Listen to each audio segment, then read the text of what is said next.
Hello, everybody, and welcome back to the Boss Rush Video Game Book Club, the Boss Rush podcast, monthly Spoilercast and review discussion show about the games that you have voted on.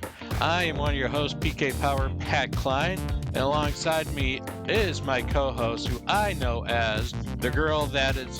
What's your name again? Just Taylor. Jess Taylor. Sorry, a little play off of the song there. What's your name? I am Astro Bot. Oh! What's your name again? Yeah. Anyways. Yeah. And, well, Taylor, how you doing? Welcome back to the show. Good.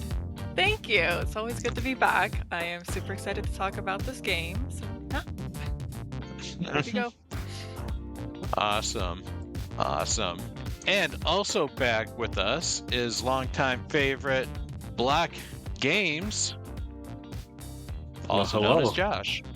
Well, hi. Thanks for having me. How you doing, Josh? I'm doing well. How are you, sir? We are doing fabulous. Thank you for coming on to the show. Oh, thanks for having me. It's always a pleasure, and I've been part of Boss Rush for about 5 years now, so it's great to contribute. Yeah, no, we've always appreciate you. Recently you came to PAX East with us, and that was always a lot of fun. Oh yeah. Except for the final 2 days where I was sick, but other than that, it was a great time. Yeah, no, we missed you those 2 days, but I'm glad you at least were able to get some R&R and relax a bit. Yeah. It was a more comfy bed than I have here, so that's for sure. That was a good bed, actually. So, Block, silver lining. Yep.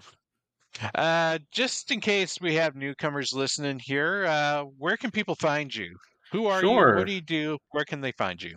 So mostly on YouTube at Blocks Gaming Reviews. You can find me pretty much on any social media platform, mainly on Facebook and Blue Sky right now. There'll be Blocks Gaming Reviews on all of those. On that YouTube channel, I do reviews and Let's Plays and a few other things. I'm experimenting with YouTube Shorts right now and doing that on Instagram and TikTok as well. It's been pretty successful doing today in gaming history posts on special on special days like Donkey Kong's 44th birthday a couple of weeks ago, and Virtual Boy turned 30 last week, so that was another milestone. And then I'm doing gaming and music posts, or music and gaming rather, and highlighting some wonderful tunes from our favorite games over the decades. Oh, how fun. Very cool. Man, I can't believe Donkey Kong is 44 years old. I mean, he's actually older than me. Yeah, that's crazy. He just turned 44 few days before Bonanza came out. About a week before, yeah. Interesting. Well, happy birthday, DK. You don't look a day over 20. He doesn't. Don't tell Cranky that. He'd probably be pretty PO'd that he might look younger. Yeah. Now that's actually the fun Donkey Kong lore, is that Cranky is the original Donkey Kong, and then Donkey Kong that we know is actually Donkey Kong Jr. Yeah, from the old days. Yeah, that always kind of goes, because in Donkey Kong Country, the current DK is the grandson of Cranky, and then in Donkey Kong 64, he calls him his son. So it's always a topic of discussion as what happened to Donkey Kong Jr. He just kind of disappeared, and there's some lore, we won't get into it on this. It has nothing to do with Astro Bot. But there's some thought that he actually died in a war. Um, and there's a lot of people with a lot more time than I have that will go, "Hey, there's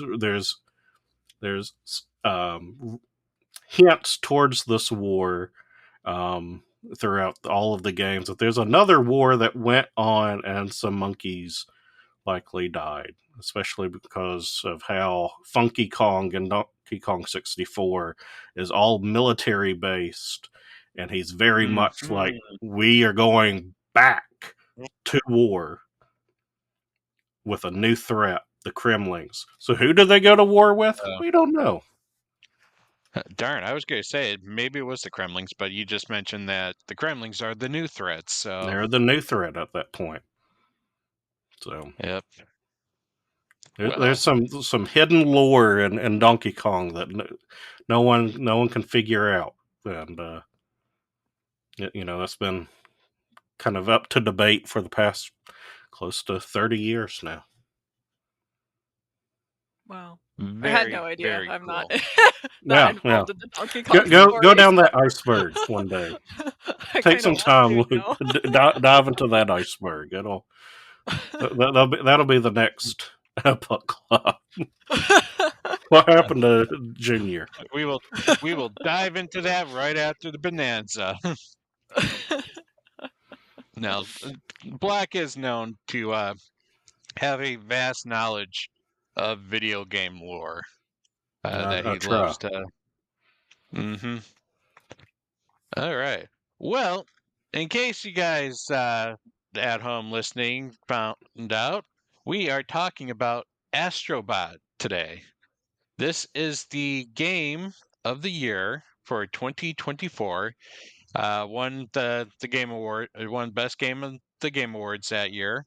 Uh, and originally came out in September 6th, 2024, and it's only on the PlayStation 5 right now. This was developed by a small team of about 30 people over at Team ASOBI, which is it's a first party developer for Sony. They only make games for Sony.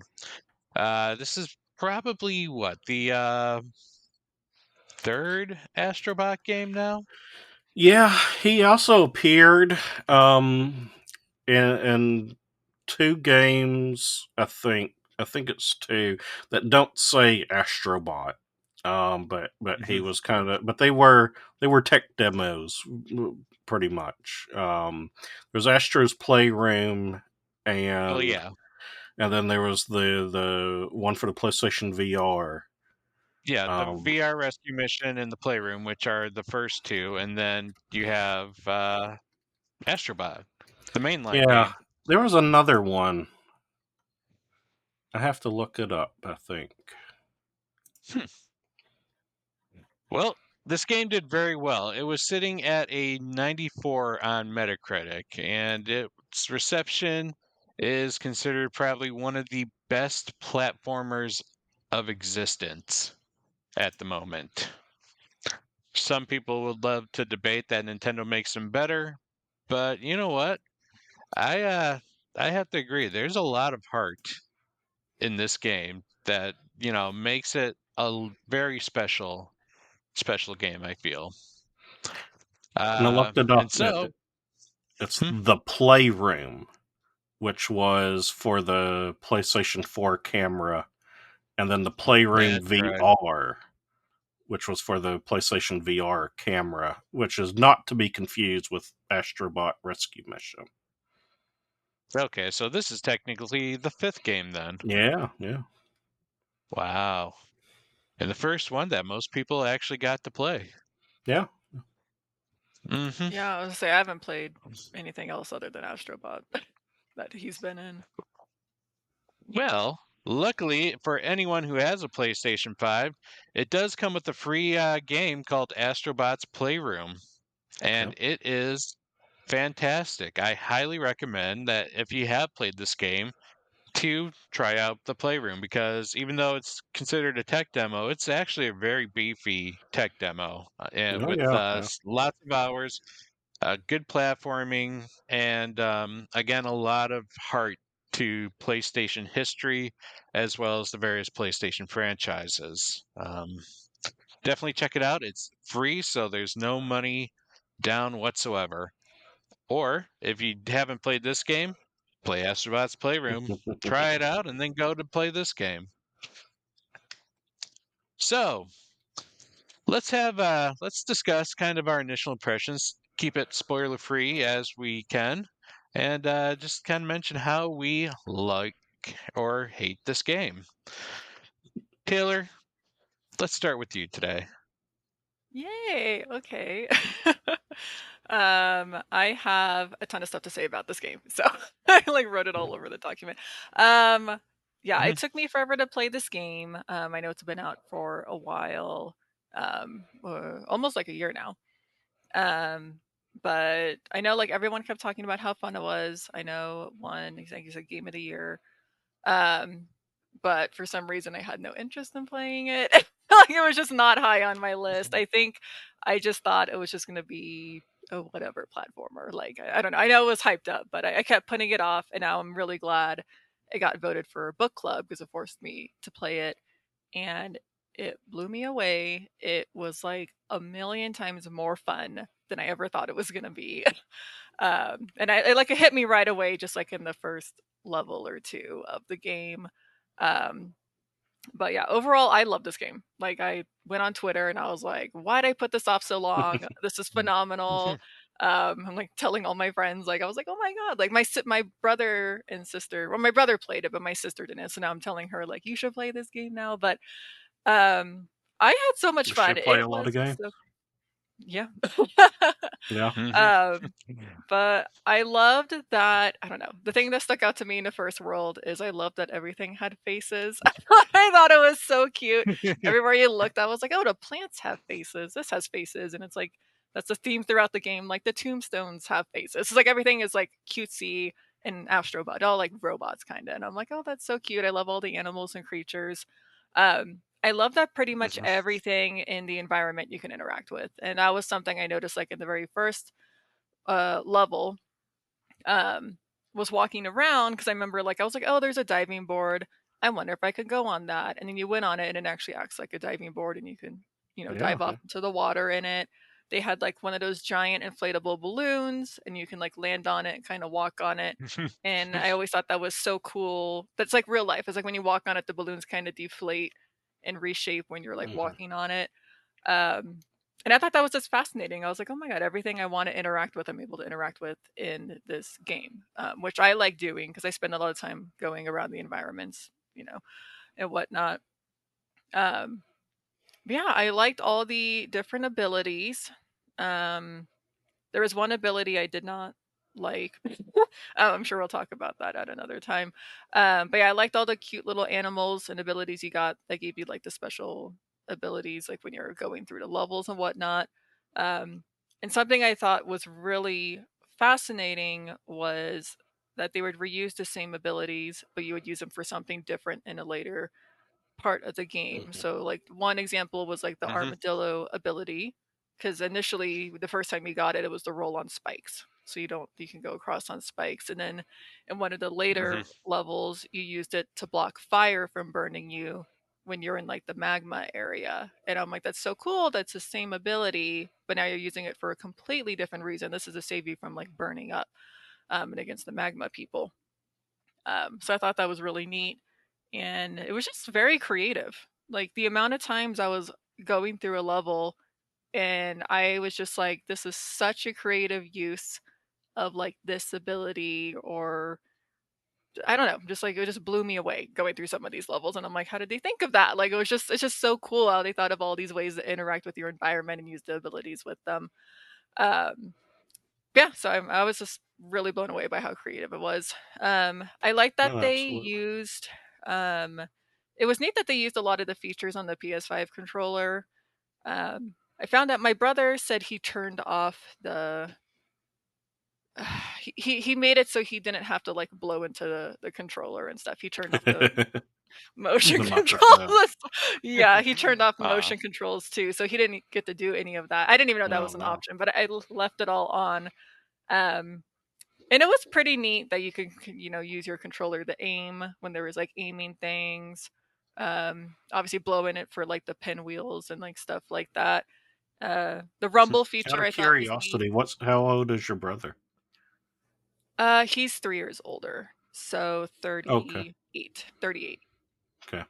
Didn't mean that to get you to try to narrow down. I was just trying to think if he was younger, if that was a younger mindset, or if it Oh, was a millennial thought, or an older yeah, hardcore gamer type of yeah. thought. I think he's just not into motion controls, like in general. Yeah, Like I yeah. don't think he liked it with the Wii U and Mhm. the Switch and all that stuff. I think he'd just rather game without the foo stuff. Sure. Um, the- but yeah, I like that they use the Foo rumble stuff. feature. Foo, the extra. Yeah. But yeah, it was neat to showcase the PS5 controller, but it's like I don't know how many games actually use that stuff. Like aside the rumble feature, I don't know how many PS5 games actually use the motion aspect or the micro blowing in or anything like that. So it was neat Mhm. this Not featured many. it.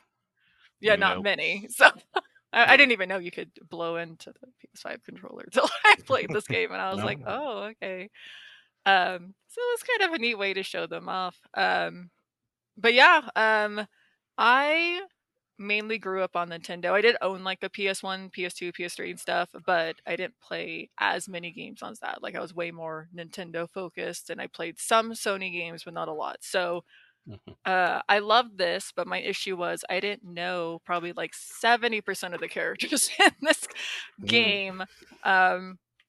That's one of my complaints about it is I wish when you got a bot and it popped up on the screen, and I like that they're little silly things they say about them, but it would be nice if it said this is who the character is, and like maybe like this is the first game they appeared in or something like that. Mhm. Because for someone like me who didn't recognize 70% of the people, I was literally like, I don't even know who this is. I don't know what game they're from. I know nothing about this character.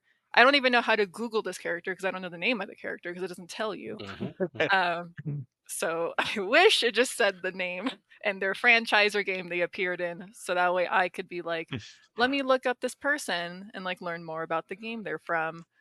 Um, Mhm. so that was like one little Would have made gripe for my me. life easier making this docket. I I know, know I that saw that you put that. I know I'd read, and I don't know if we don't have to get into this now, but I'd read from the director that it was a conscious decision to not do that. Mhm.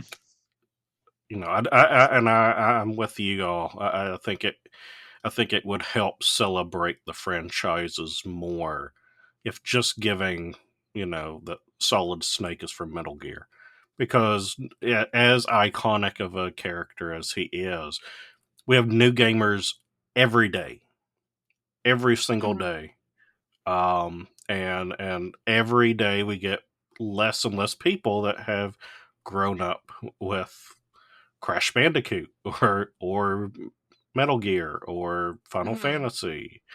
Um, so I'm with you that I think just a little blurb. This mhm. guy comes from this would benefit. Yeah. Yeah, because I just Yeah. remember there were like a cute there was like a Shiba Inu that I think it was a Shiba Inu. One of them was like pure white. There was one Mhm. animal we got that was super white, and I was like, "Whoa, what game is he from?" But same thing, I would have to That's probably go out probably and a Google that. Matarasu from Okami. No, no, I love Yeah. Amaterasu. I love Oh, Amaterasu. okay. It's not So it's that. There was one animal that was like bright, glowy, and white. Like I don't remember what it was. It was either oh, a cat or the a dog from Shiba. it's the dog from Humanity. Okay. Oh, Yeah. yeah, I remember seeing that. Yeah, Yeah, because it was it's just so bright, and I was like, "What are It's a you newer from, game. dude?" it is actually a newer game. It's like these people just kind of walk in a row and you have to use the dog to kind of guide them, almost like Hmm. lemmings toward the goal.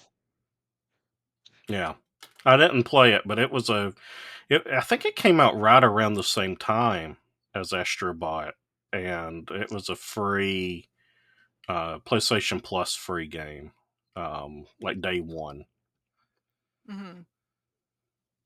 Okay, I did not know that, but yeah, but regardless, I just wish they had something to tell me like what games they were from. Absolutely. But yeah, it actually made me interested in playing a couple games because of the end world levels, like I don't know if I guess I could say it now. I don't know if that's a spoiler, but I had so much fun when we did the God of War world, Hmm. just throwing my like ice axe around, and I've never played a God of War game. Um, oh, sorry, did I cut out again? Did I cut out? Sorry. Yeah, for Just a just little a bit. moment. Yeah. Okay, when I'm done You, talking, I'm gonna change my internet because I think it's the Ethernet port oh no. that's not working. So Yeah. right after I finish my spiel, I'll probably disappear for a second.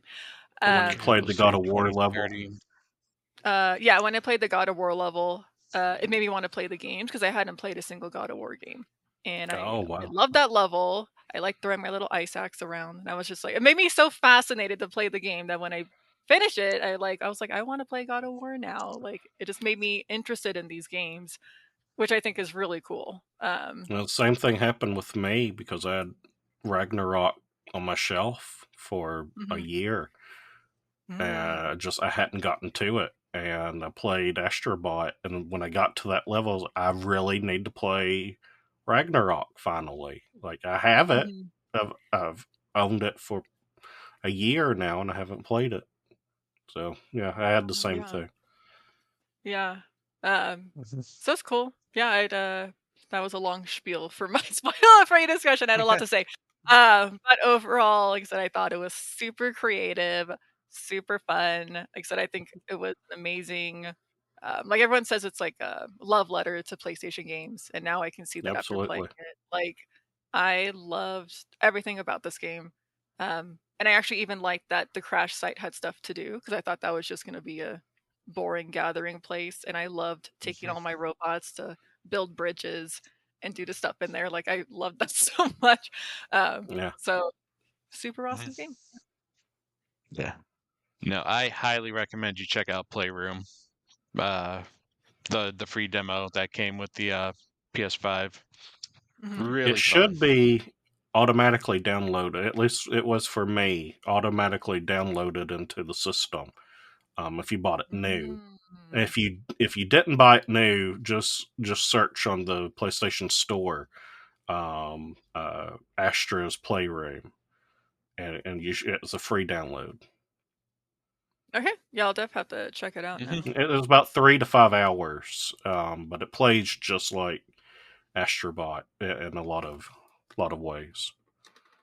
Okay. All right, Black. What did you think of the game? Oh, I liked it. I liked it a lot. I could definitely see why it won Game of the Year. I didn't play too many brand new games last year. I'm still getting caught up on a lot of brand new games that came out. Um, but it was, expertly made, with a ton of passion, a ton of creativity.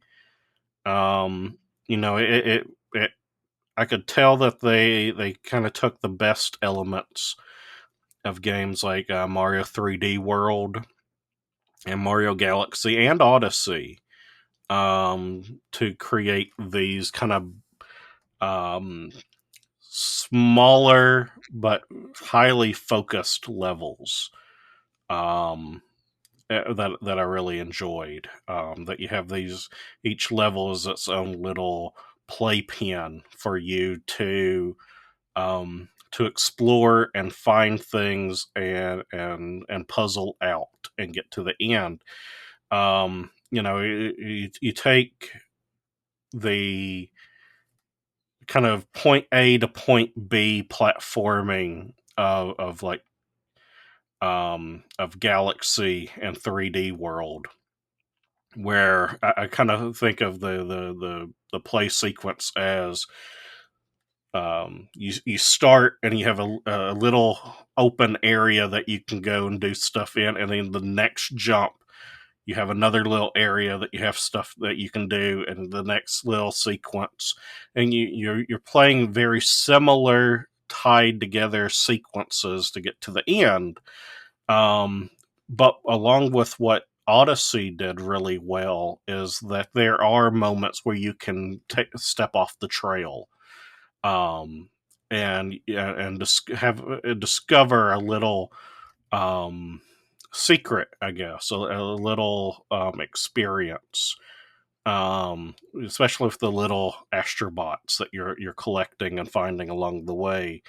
Um, there a lot of times they're like playing, or the one's captured, or one stuck, and so you have those kind of bonus objectives that Odyssey does really well, that this one did really well, as along with the multitude of abilities that you are adapting. So I think they did a wonderful balance of, here's a level where you're platforming as Astro Bot, and here's a level where you have monkey arms, and here's a level where you're jumping really high, and you have it themed by gameplay, but then you also have it themed by game genres and game environments.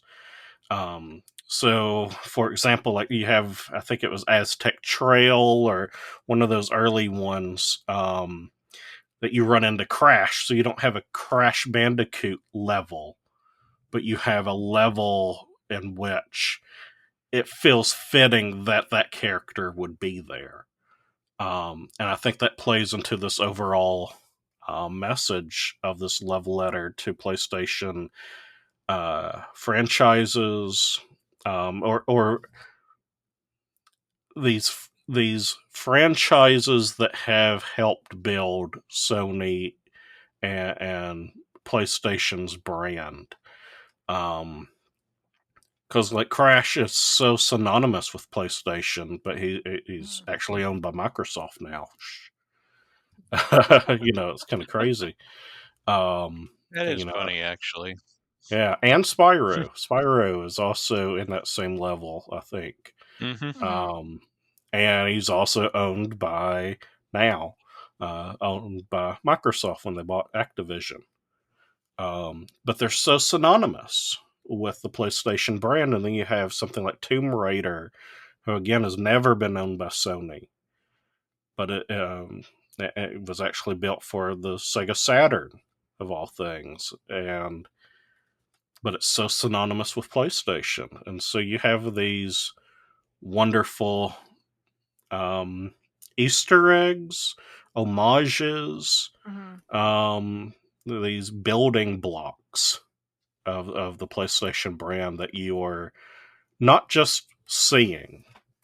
It's different than like, oh, there's an Easter egg, but you're building with these building blocks, so to speak, of the PlayStation brand.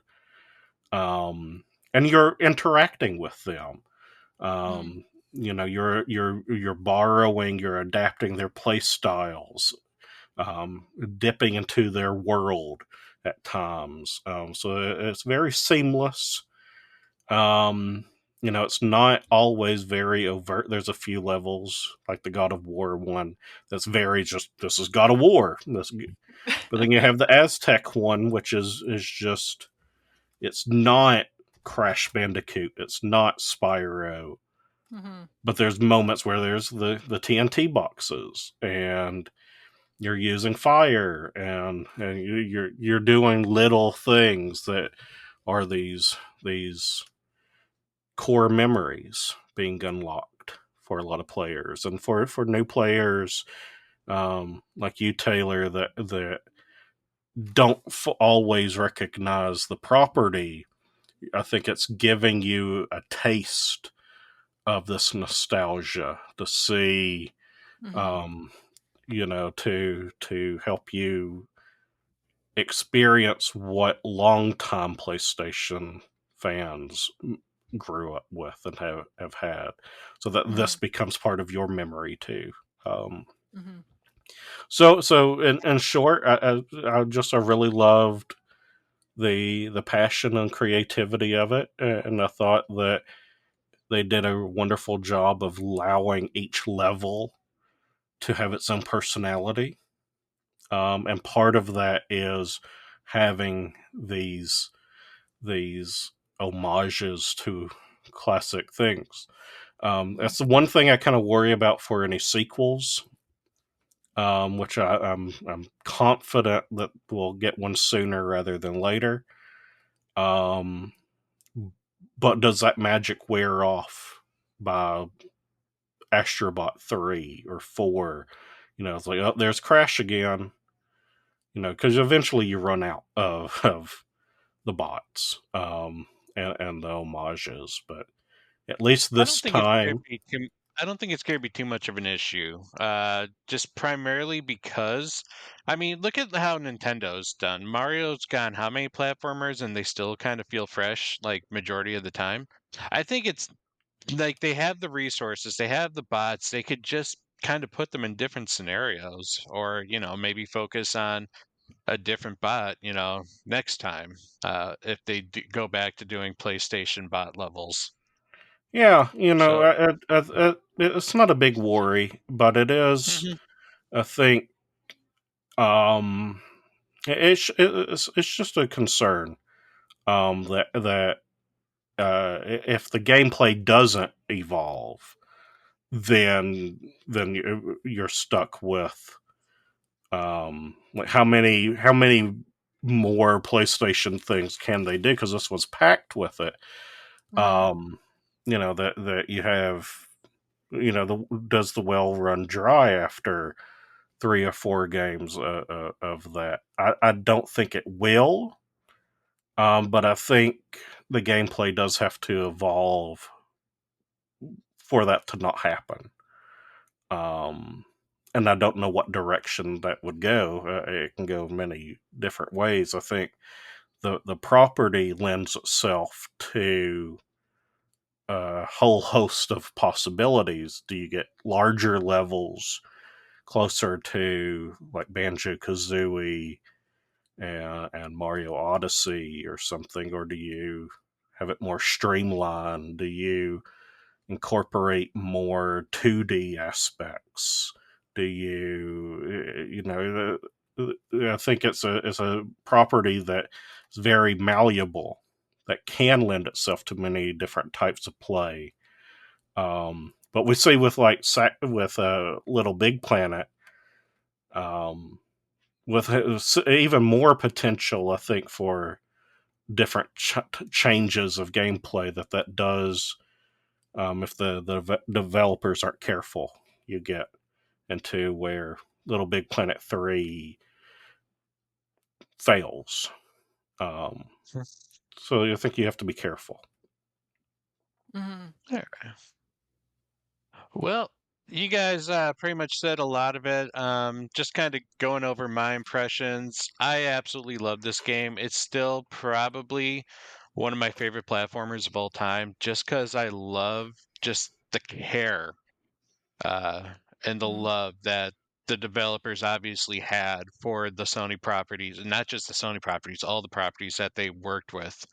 To have those little aspects of those characters interact on the crash site with their items, or as Taylor mentioned, how all the even plants had little smiley faces, and you could just interact just with the littlest things. For example, there's a cow at the down was it down with the funk or down with the trunk? What's that level called? Trunk of Funk, the one with the big tree that was singing. There's a Mhm. cow Mm-hmm. that's sitting there, and you can jump on the cow, and Astrobot kind of cuddles with it, and then he just like climbs down and like takes a small nap in like the side of the cow. Like it's adorable. This game is adorable. It's a lot of fun. It's easy for anyone to just pick up and play. But Mm-hmm. for those who want to master this game, it can offer challenges. And I like that variety. that there's a little something for everyone when they play this game. Sure. All right.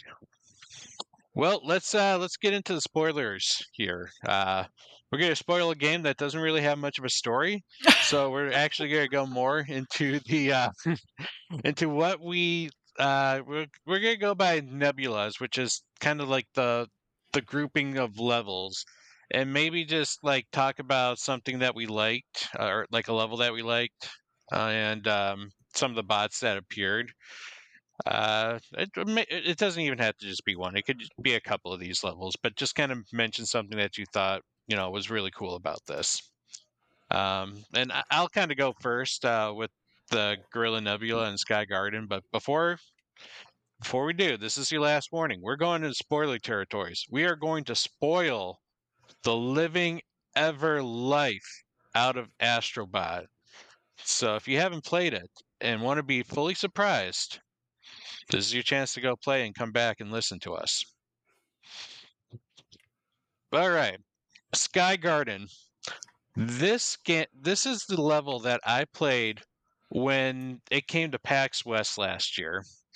It was a really cool thing. Sony had this nice little setup of Astrobot in the hallway with a couple stations, and I was excited that we were going to be able to try this demo out because I had this game on my radar for a long time.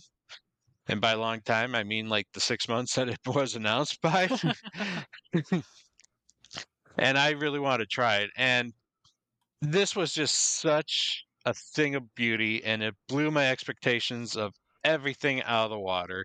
Right from the beginning, you're flying out of the controller. You can feel the vibrations in the controller as you like use the trigger buttons as thrusters to like shoot, like kind of turn your left or right engine on or push them both and go forward. And like it's just an absolutely gorgeous level, and then you land on it and everything is so interactive, everything's so full of life. There's little there's hostile bots, there's not so hostile bots, and you just wander onto even the top of the trees and you get little coins that like magically appear. Like it makes you want to just try something out and just see what happens. Like, does it discover a secret? Like, what am I going to find over here? And then eventually you find puzzle pieces, which is one of the game's collectibles, as well as one of the 7 bots that most of these levels have. And then to your delight, usually about 2, maybe 3 bots per level is something from a Sony franchise. And the very first one they introduce is Ratchet from Ratchet and Clank, as well as the girl Lombax that was recently introduced in the new Rift Apart game, Rivet. And it's just a super delight just seeing these characters. Other things I really like is the zipper effect. When you like opened up the zipper and like water would like spill out, or I don't remember if that was if water came out, but I know if you broke a glass, there was like water that kind of like spilled out everywhere. And just the simple effects, the sound effects that came about, the fact that like Astro like had just little, I think I can't remember. Did he have an like a little inflating It tube, was like if he was swimming in that the was the water? level he oh, I thought you were going to talk about his ability. Oh no, not the he does have a penguin later, but like just he does these little things depending on what happens, and it's just so adorable. Like this game, this is the level that I played that I knew that we had something special going on. It reminded me of details from Mario 3D World on the Wii U. That when I first played it was something very small that enamored me, that I noticed on that very first level, was when you land, the puffs of air would be different each time. It wasn't the same puffs of air like when Mario's feet would hit the ground. And I thought that was just such a like why did they do that? Why go through that trouble. So I just stood there jumping for a while, watching how that, like, it was always different. And this little, like, sparks and stars of, like, collecting, they were always different. It's such a small detail that most people don't know. And I noticed that very similarly with Astro Bot, in that attention to just such tiny details from the word go, that the just the way, like, the leaves on the ground would be, that they seemed real, that they were part of that. And the little fish, I think in that first level, there's schools of fish when you land, how when you go through them, they would scatter in just enough of a unique way that it wasn't the same every time. That helps bring a little pocket-sized world like this in platforming games to life. Um, so it was in that same vein of that attention to detail and care, that was spread throughout that first level. And I think that first level follows that golden rule of great first levels in especially platformers, is that here's something for you to explore. Um, test out jumping, test out walking, test out jumping on trees, test out swimming with the fish.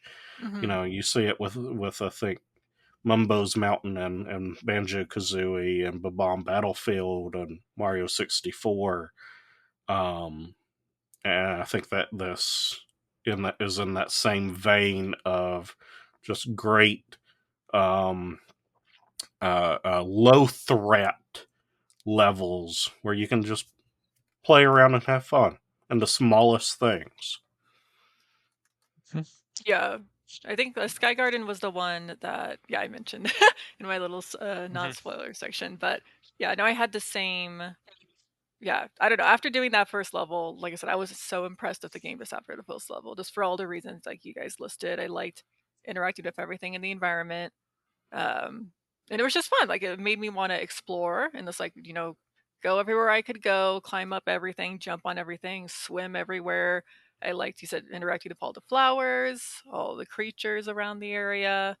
It was just so fascinating. And like you said, Patrick, you could tell they put so much care into it, because I feel like everything that's in that level is there for a reason. Like, it's just, I don't know. I just liked going around the level and engaging with everything they had in there. Yeah, and I remember when I beat that one, I was like, wow, this game's like super fun already after level 1. I can't wait to play more. Yeah, I And really, really liked it.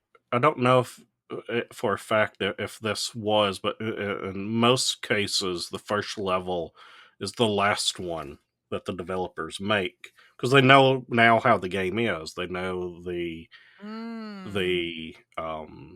how the game plays, what's the great things about the game, and taking those best elements that they've learned throughout the entire game to showcase on that first level.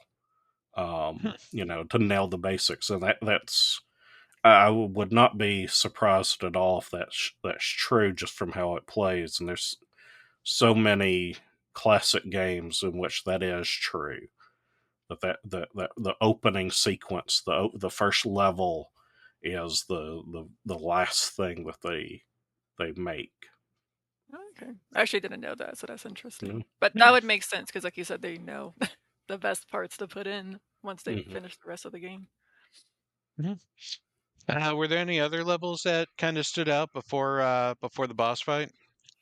I liked Creamy Canyon. In general, I just like snow levels. Like in any video game, the snow levels are always my favorite, because I just think they're aesthetically pleasing. But that might be an that one, unpopular opinion for a lot of people, because a lot of people hate those ice and snow levels. But I I'm like with them. I Taylor. I mean, like they're the snow calming. levels. yeah, Yeah, I don't mind them. I don't mind them. yeah.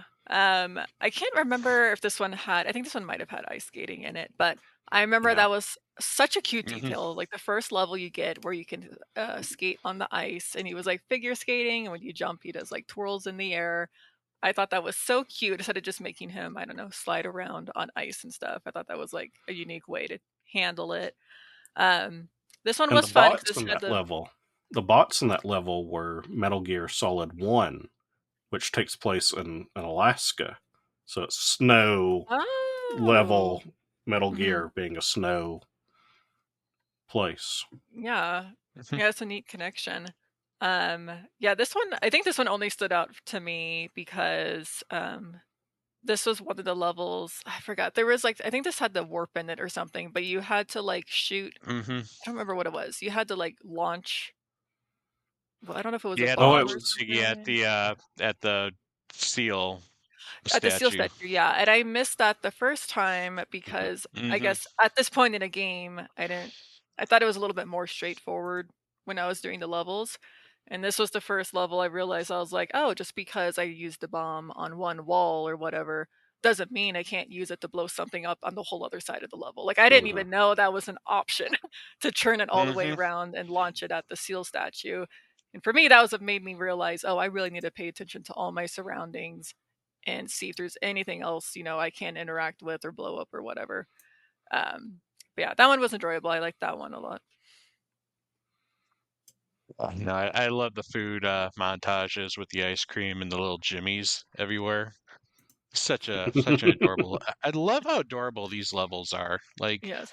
it's just an open, like almost everything in this game just Mhm. feels so friendly to you. Like even if you're being opposed by giant evil mechs, it's still a very colorful world. Yes. So it's pleasing to you and makes you not feel so aggressive. Like I mention Mhm. this every single time I play it. I swear this game can cure depression. At least Yes. until you get to the challenge levels. Then the challenge levels, might make you feel depressed Mhm. again. Yes. Yeah, I did like that the snowmen and there were Hmm. seals because I love seals.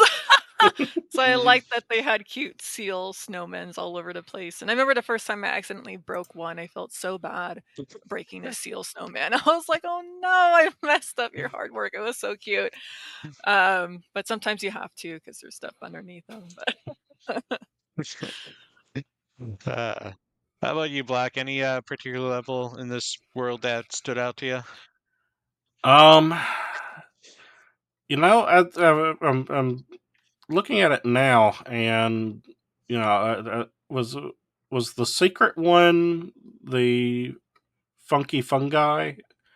Was that the bonus Yeah, one? that's That's one of in the ones the that Mhm. goes to the Lost Galaxy. We'll get yeah, to the yeah, Lost Galaxy one a little bit yeah. later. I mentioned it last time. The Aztec Trail. Looks like it was just Hmm. Crash, and Jack and from Jack and Dexter, and that not Mhm. Spyro wasn't in that one. Um, he Hmm. comes a little bit later, but yeah, I remember that one distinctly. I think because of Crash, because the I know it's Aztec and um, not New Zealand based, but the imagery felt similar to the Crash iconography, with the tiki mask and Mhm. the kind of Aboriginal um, uh, uh, architecture and things. And you That could one find them stood in a out. crate of apples. You do, yeah. You have the apple crates and the TNT boxes are right there. When you run into him, and then just a little bit later, you have another Naughty Dog studio. Not Naughty Dog created Crash, and would later sell it to the property to Activision. But then they left Crash to do Jack and Dexter, and so you find Jack, who you have that connection there. Um, that I think is just whatever. It's another way of tying together these threads of gaming history and developer history and how they link to PlayStation. So yeah, that one stood out to me. Not so much for the gameplay, and I think you get the what are they, like frog hands? Is Froggy that what they? gloves. Yeah, they stretch out and you Mm-hmm. can grab and hit. You get those on that level as well. So it was fun. Um, it was simple, but it was fun. It was another just a testament to just how well made the game is. That it doesn't have to be mind blowing to be memorable. Mhm. Cool. All right. Well, we get to our first boss, the mighty Chewy, who is suspiciously looks like Donkey Kong. He does. He does. They complete with city landscape. But this I thought was a really cool boss fight. Like I loved how he interacted with different parts of the city to, try and smack you off the Mhm. rooftop that you're on, and also like lifting the rooftop, like and just all the different like weak points that like you got to take out, like from destroying his teeth, punching his eyes. I don't know. I thought this fight was like really cool. Oh yeah, Probably yeah, one of my Mhm. favorite boss fights. yeah. And that's another thing. Back to how first levels are made is a lot of first bosses are also in that same vein, that they really want a wow factor when you run into your first boss in a lot of games. And so, from a developer point of view, that could have been um, one of the later bosses or sequences that they made, just because of how intricate it is. You have several different sections of that boss fight that feel, um, I don't want to say more polished, but feel more like wow, like I'm going to remember that, and that Hmm. makes me excited than you would in some other bosses. Usually the first and the final bosses have that effect. Hmm. Cool.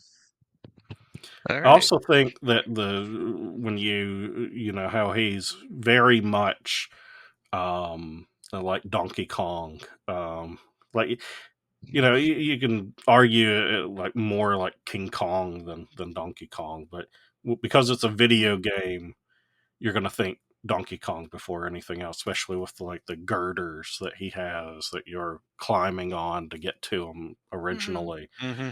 Um, uh, I think this helps do more of a celebration of gaming history, than just PlayStation.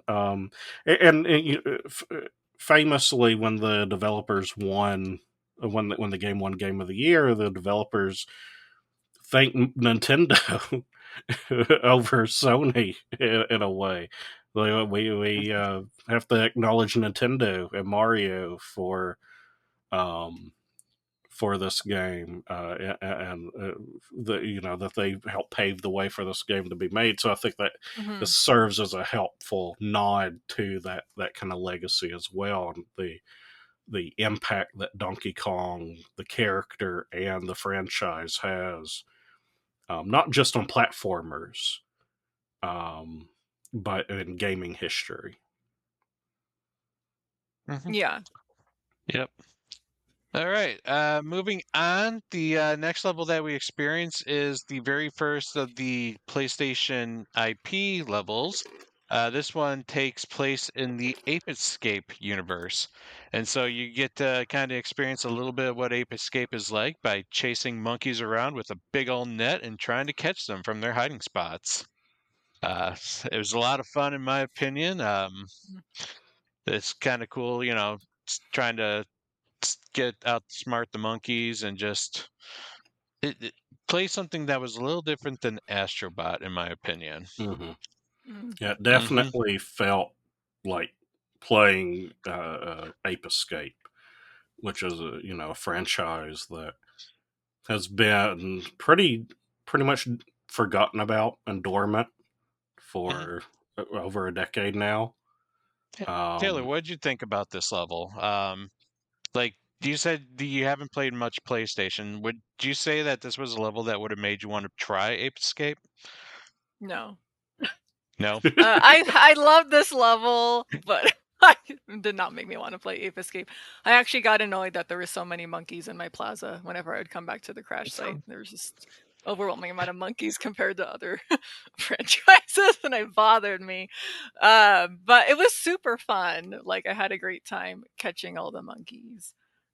They said it was very different from the rest of the game, but I think out of all the what would you call this? Extra worlds? I don't know. All the Yeah, I I don't know call what them these are like called.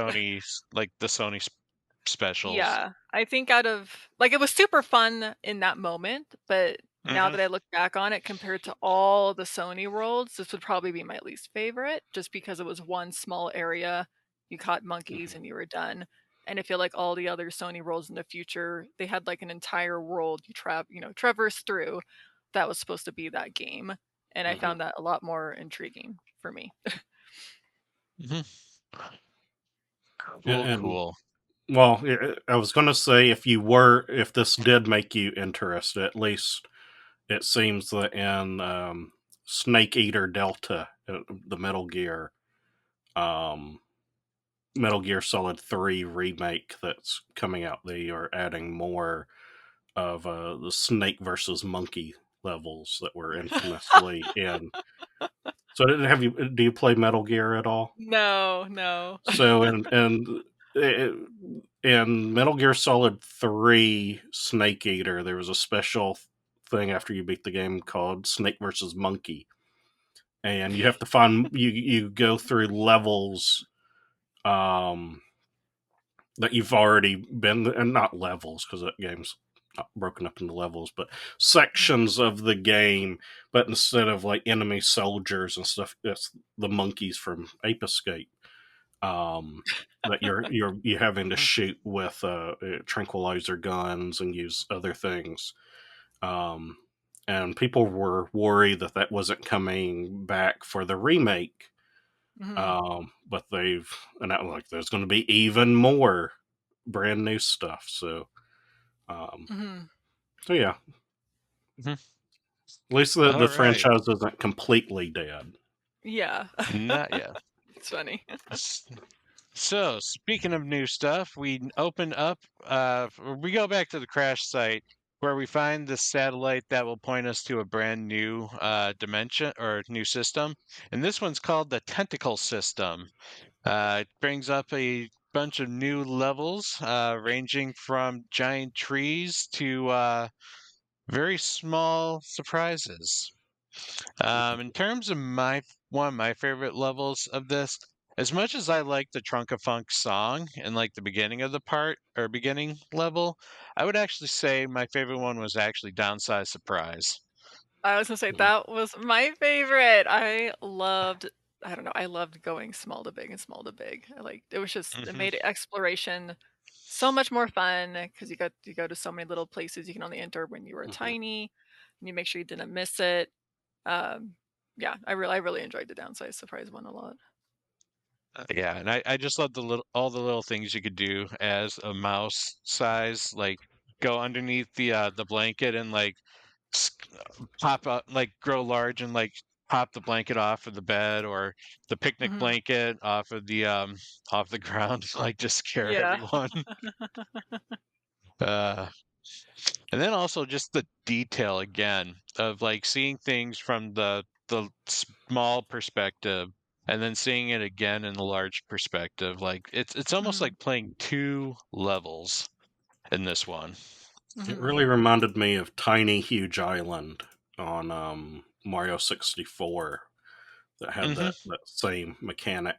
It wasn't as like press a button and you become small, but you have the normal island, um, and then you can go through certain pipes, I think, or warps, and you'd come out, and Mario. Mario seems to be the same, but the whole world is so much larger, and like Goombas are towering over you, and you see the whole world from a different perspective, and you can collect different things depending Hmm. on how big you are and how small you are. Hmm.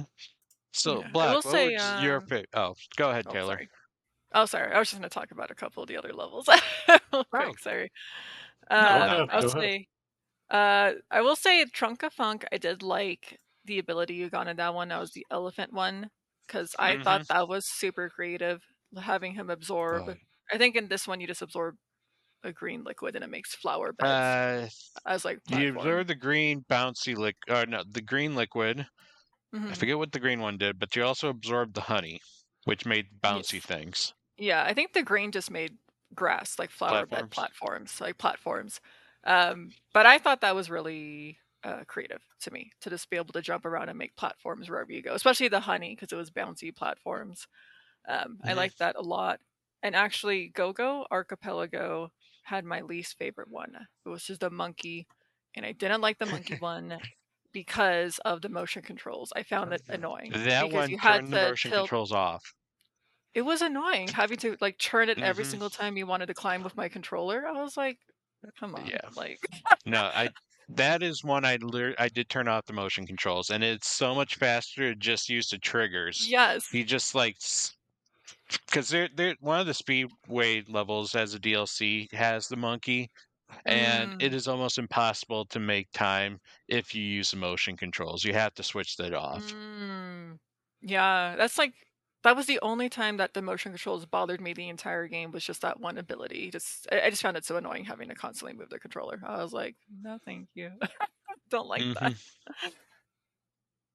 Yeah. Black, No, how about you? Any I, favorites? I kind of liked how Wormy Passage, where you go underground, and there's a lot of mushrooms and things, and then um, the bots that you find are from Last of Us. Because for whatever reason, I wasn't expecting that. I expected Last of Us in the game, but I'm playing like, oh, mushrooms. There's mushrooms, and then when I find, I think a Joel first or Ellie maybe first, Hmm. and I'm like, oh, maybe these are evil mushrooms. It put a whole different, like, just like, oh, there's happy mushrooms with eyes, and they're Yeah. dancing around, and then it's but maybe they kill people and turn them into I mean, zombies. that's what Last of Us was. The Yeah, virus yeah, came from mushrooms. yeah. Yeah, I So, do like that the mushrooms in that level are happy though. They're all like dancing, Hmm. like having a good time. I'm like, oh, I like them. I they're do Yeah. like happy the because infected. they kill people They and they're kill people. satisfied. Their Maybe. their bloodlust has been satiated, and you know, Yeah. um, and Astro Bot with who does not have bones or organs. He is not, he's not nourishment for them. So they're just like, whatever. There's this robot, Yeah. But I do like the infected Astro Bot, the affected bot that you get because his eyes are mhm. red, and Yeah, he always Hmm. stood out in my plaza because I don't think you get anyone else the entire game that has red eyes. So I remember I'd like go to the crash site and I'm like I can pick him out so easily. It's just like these blood red eyes, and I'm like, oh, there's my friend, the infected. yeah, they do a wonderful job uh of having even something as dark as the infected and zombies from Resident Evil later. Um, these terrifying, not kid friendly things, and making it feel like it fits in this world. Hmm. I just like using the gloves on the worms and like pulling them out and like body slamming them into the ground. I thought that was Yeah, fun. that reminded me of like Wario World, a little lesser known Hmm. platformer that something you can do in that was pick up things and pull them out of the ground and just slam them down. Hmm. All right. Well, we get to our boss of the tentacle system, and as we imagined, it is a giant octopus. Didn't And see that another coming. fun I thought battle. it would be a No, bird. man, me too.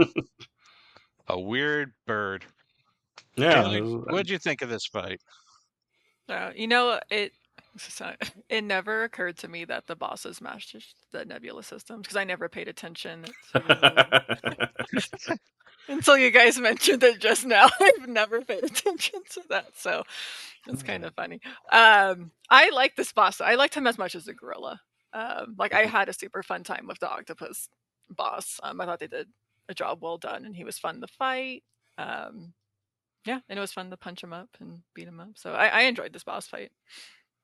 Mhm. Visually, I think it was very impressive, and something that I always look at in games is water quality. How good is the water in this game? Does it look good? Does it look real? Does it feel like real water? Because it's amazing how far water effects have come Mhm. in gaming, and this I think showed off really well when he's like jumping over you and it's just dripping down on you, Mhm. and there's all these splashes and waves and all Yep. of that. I think it does really well to showcase both the creative power behind the game and the power of the hardware of the PlayStation 5. Water was so good I could drink it. Looks I so clear, tried so and tasty. messed up, broke one of my TV screens. Tried to dive in. Uh, maybe another 10 years we'll have the taste of vision. All right. Next came one of Taylor's favorite levels. Because the bot that you got out of the boss fight was Kratos and his son Mhm. Atreus from the God of War Mhm. series. So, Taylor, you got to experience some God of War. How do you feel? I loved it. I felt Mm-hmm. amazing. I was just throwing my axe everywhere. I was having a grand old time killing everyone. It was so much fun. The world was super fun to explore, so unique. I think that level that's the one with the giant turtle with the tree on Yep. it, I think, Mhm. right? Mhm. Yeah, it was very interesting, and like I said, it really made me want to play the games after that. I was like, this world is so cool looking. I like my freezy ice axe. I think there were some spoilers in it. I don't know because I know some of the characters turned into animals. I think right in God of War they had like an animal spirit or Yeah, something. some of the God characters could transform. It's I don't not know if too that's much of a a spoiler, though. spoiler. Okay, I don't know if it was Not really. spoilery, but yeah, because I remember my brother has played God of War, so I asked him about it, and I was like, "Oh, is Mhm. this person like a wolf or whatever, something like that?" And he's like, "Oh yeah," and I'm like, oh, "That's so interesting." I did like collecting all the gold ravens around the level in that one because I like that this had there was no reason to. I think it might have been an achievement, but I It's did an like that. achievement, yeah. Yeah, I think Hmm. yeah, I enjoyed that it had like an extra aspect of it aside puzzles and bots. Was that I went around the whole level looking for the golden crows to collect them all and then bring them back to the tree area and get the achievement. So I actually found that really fun. Mhm. But yeah, Yeah, really cool level. yeah. I'm curious That's when you said you played God of War after this. Did you start with Ragnarok or did you Oh, not me? play it? Yeah, Oh, I haven't played it yet. you No. haven't played it yet. Okay, No, no. Yeah, I that want to made play you it want now. to. Yes. yeah. Yeah. So I'm like, I know we own Ragnarok because my brother played it. I think we own two of them. I don't remember I which would at one. Yeah. least start with. I would not start with Ragnarok just because it's a direct sequel to Okay. God of War Yeah. 2018. You can start with 2018 having not played the PlayStation 2 and 3 games and be okay because it's Okay. kind of a soft Hmm. reset. Hmm. Um, but Yeah, I I wouldn't agree with start with Black. Ragnarok. Ragnarok will spoil everything of 2018 within the first several minutes. Oh shit. Yeah. So, Then I'll do 2018 then Ragnarok. yeah, they're both great games, though. Also, this is the dimension or the system that brought the first set of challenges, the symbol challenges, which are a different type of level. Where most of Astro Bot's levels are kind of open, you can explore. These are single set levels meant for you to get from point A to point B, but have a lot of like challenging obstacles between those points and no checkpoints in between. Luckily, though, the triangle ones weren't horrible, Yes, and they had some really I cool love robots those. in them. Yeah, honestly, I love all the system challenges, the triangle, square, circle, all of those. Mhm. Like, I looked forward to those every nebula. I Really? just feel like, where are they? Yeah, I just found them fun because it was just like a short one-time challenge, like you said, Yeah. beginning to end. Hmm. It was a nice break to me from just going from world to world to world. It was just like it was kind of refreshing to me to just do a fun little challenge, and then if I wanted to, I could go back to the worlds and getting bots and stuff. They do get a little bit challenging later on. Uh, some of them, I think. Which one was the last one? The square or Probably the cross system. The one a lot of people had trouble was to the beat. hmm, It was one where yeah, they kind of like platforms would rotate on like every fourth beat, and Yeah. like Yeah. other things would oh yeah, happen. Yeah, a yeah. lot These of that were one threw a lot of people off. I don't know. I feel like some of these challenges I would get worse.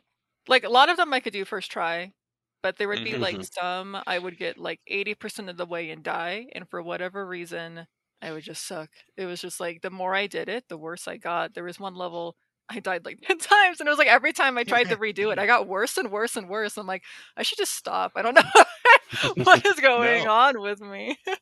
don't let the system win.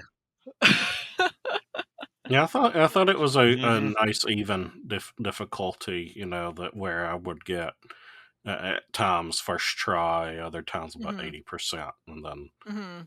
or there might be one little spot that was tripping me up, but they were levels that could be completed in about a minute, if you did it the first try.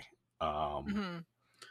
and so I think it was a nice little bite-sized appetizer or dessert rather or a treat while you're playing the main game to further test you. No, Hmm. I don't remember any of them really giving me too much of a headache. Um, no, I Because you're did awesome at games, Block. I don't. It's not that.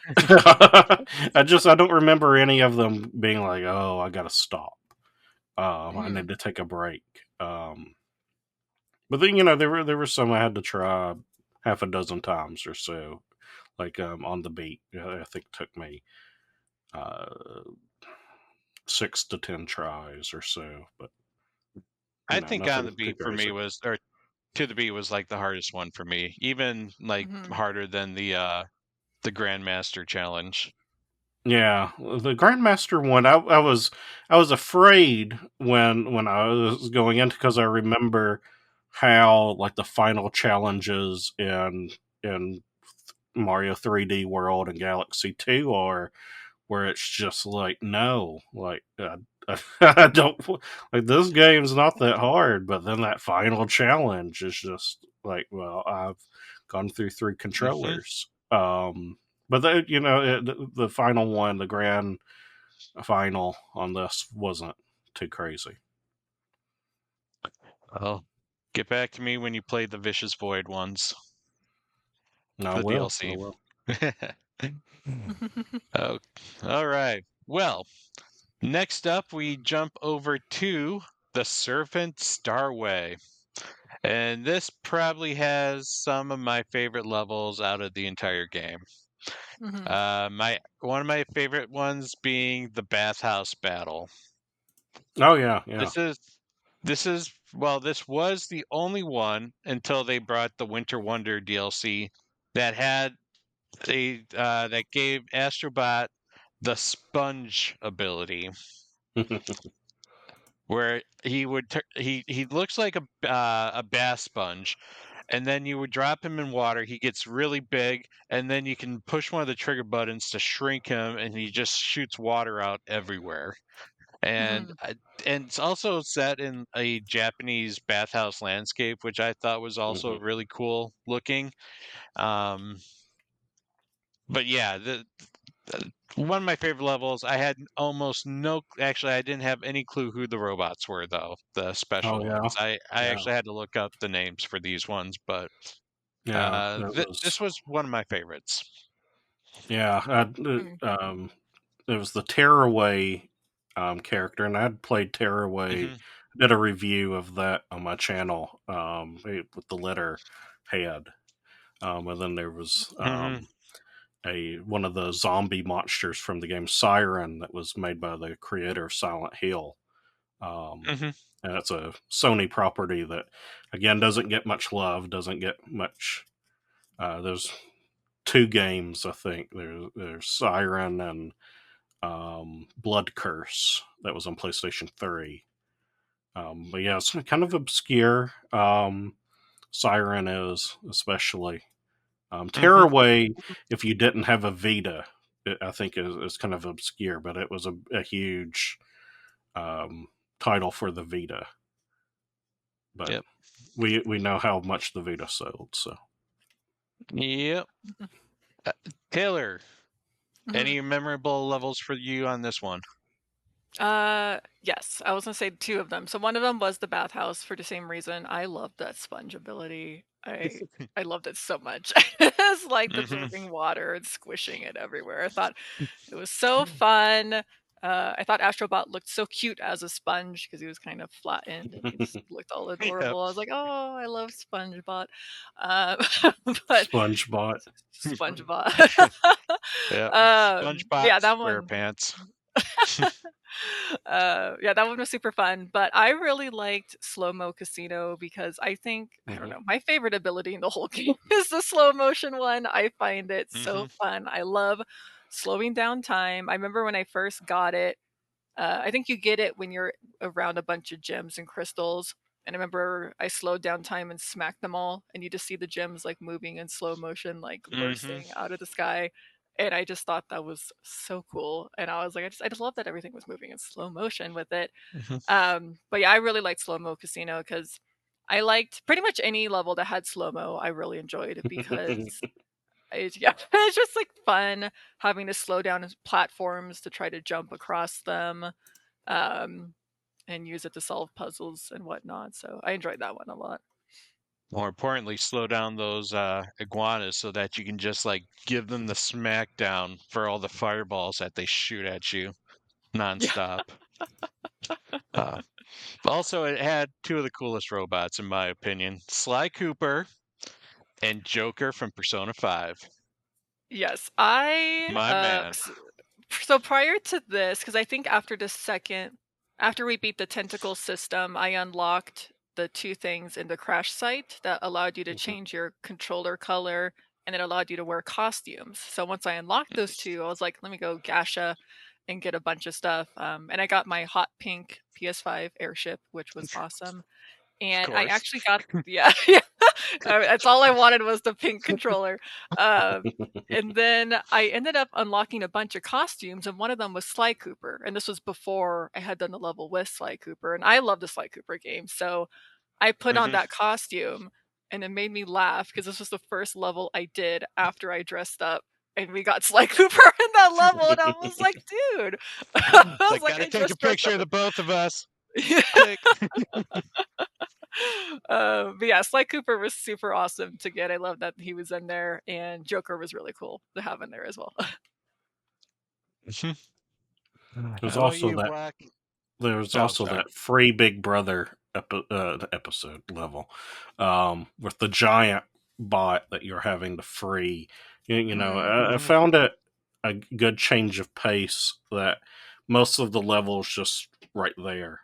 Um, Mm-hmm.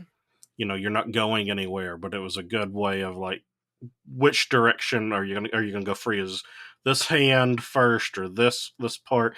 You're almost immediately just looking at it. You understand your objective. Mm-hmm. Go figure it out. go solve it, go save him. Mhm.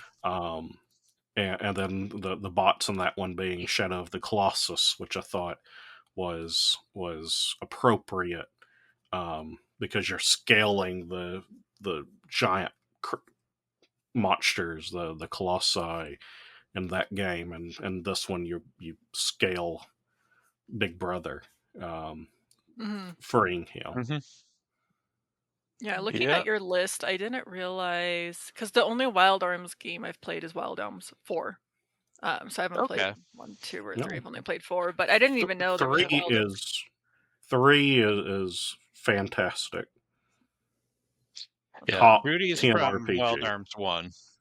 Yeah. Okay, yeah, Rudy's like but considered the main character from Wild Arms mhm, 1.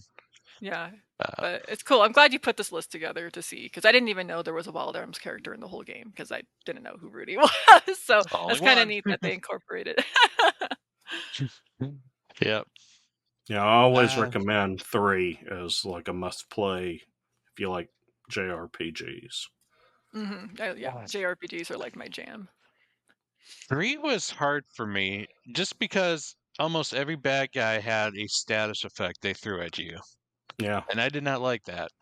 yeah, it's it's the most challenging of the Wild Arms, I think. Hmm. Um, Well, 5 uh, also got had this level spike, yeah, or yeah. level challenge spike. All right, so Black, the boss in this one, the giant snake, Letty Venomara. Oh Mm. What yeah. do you think of this battle? This one I think gave me the most trouble of the bosses, if I remember right. Okay. So I didn't. I finished this game in about January, so a lot of it I'm still I'm trying to refresh my memory on. But I remember getting stuck, not stuck, but having a little bit of trouble on his second phase. When Um, it's slithering down the jungle. yeah, yeah. That the timing that I was having, um, I was having some difficulty with, but I didn't like it as much as the octopus and the ape. It's not a bad fight, but I think it's a different kind of challenge, and it felt like a different. Um, I don't know. It was kind of just a different direction that I think most of the rest of the game up to that point went. So it was unique in how it played, for me. And I think Mhm. it just gave me some trouble. Okay. Well, the bot that you unlock there is Nathan Drake, and this Hmm. then opens up to another one of my favorite levels, the dude rating level, which is, fun play off of Tomb Raiding, but since Tomb Raider got Laura Croft and this is Nathan Drake, it's a dude, so it's a dude rating. But I think the main reason, like, it gives you a third person shooter kind of feel where you're like shooting a little pop Hmm. gun and color pellets hit like everything that you hit. But I think what I really loved was the theme song, Oh the yeah, Nathan yeah, Drake Uncharted theme song that was playing, and it had that kind of like 80s like beat going on with it too. Like it was a really good remix in my opinion. Uh, that's probably why I really liked it the most was the music. Like this is one where I just set the controller down and just listen to it on repeat for a little bit. yeah. I thought that this level and the God of War one really did well in complementing Mhm. accenting the music from Hmm. those franchises. I remember uh, reading that I think his name is Bear McCreary, who does the composition for Astrobot or for God of War. Um, when he heard what they did with his music for Astrobot, he felt just like this is such a great homage to Aw. the work that he's won awards for. Um, it's just such a great attention to detail, attention to the legacy of the games, and honoring the composers, because music makes such an important part of gaming. You can't think of Mario without do do do do do do. And and I don't think you can think of Uncharted without the main theme. It's just like how Indiana Jones. Yeah. It's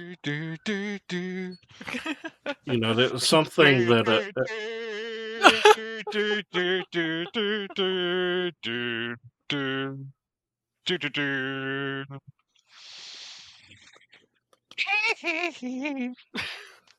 I was waiting for that. I think it's something that I think for a lot of people they overlook it, and it's something that I think movies have forgotten how important theme songs are. Like with Indiana Jones, you can't think of Indiana Jones without the John Williams score. Mhm. And I can't think of any movies now that have like that's the theme for that. Like Jurassic World, kind of, but it's just Jurassic Park. It's John Williams again. Yeah, it's just John Williams.